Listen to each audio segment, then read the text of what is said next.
you tell your friends when they're doing stupid so you have friends, I assume. I do have friends. And and I'm going to brag. I have some very good friends. You have some decent I've got friends. some good friends. You have friends that do stupid I've got a guy. Yeah.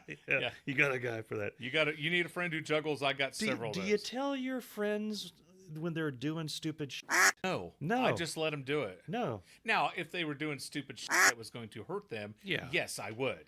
Yeah, but in yeah. general, if you're like, oh, you should be doing that. Just gotta keep that to yourself. I do have a friend who was doing what I thought was some stupid shit. I said I don't really agree with what you're doing, and we didn't talk to each other for like 9 or 10 years. Yeah, and I look back at that, and I'm like, I could have handled that differently, and he agrees that he could have handled it differently on his end. And dumber then.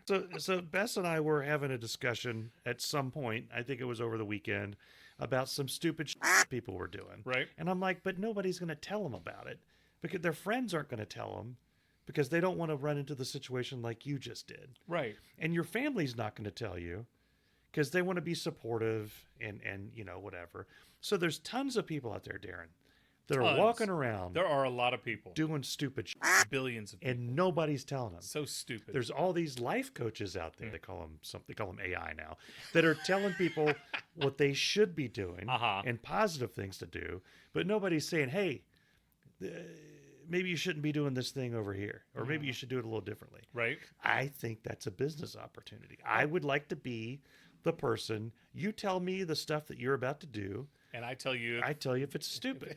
And I judge you like harshly. Because look, can I don't you already do this? I love how you're like, I got an idea.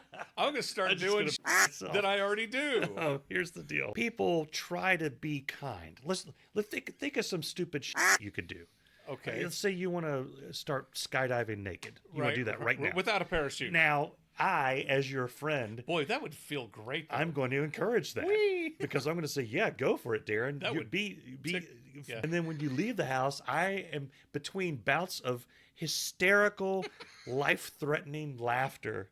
I'm going to tell Bess, this man is going to be butt naked over Westchester, flying towards the earth in a parachute, and he thinks it's a good idea. And she's going to say, didn't you tell him he shouldn't do that?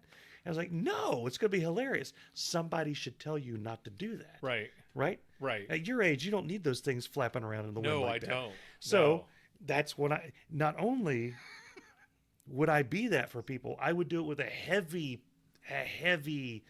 load of judgment. I would judge you personally. You've got to be out of your blank mind. Yeah. Not only, so if I were trying to talk you out of it as a friend, I would say, Darren, I don't know, it's going to be cold. Yeah, a bird, you get a bird, and then, who knows what happens then. Right.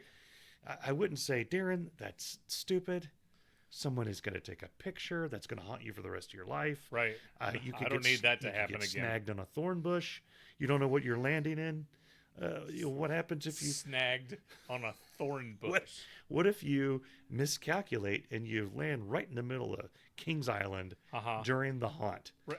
How are you going to explain that? I land on the you've committed at least 15 felonies before you even hit the ground, and have you almost in tears before you leave the office. I think I could do that job.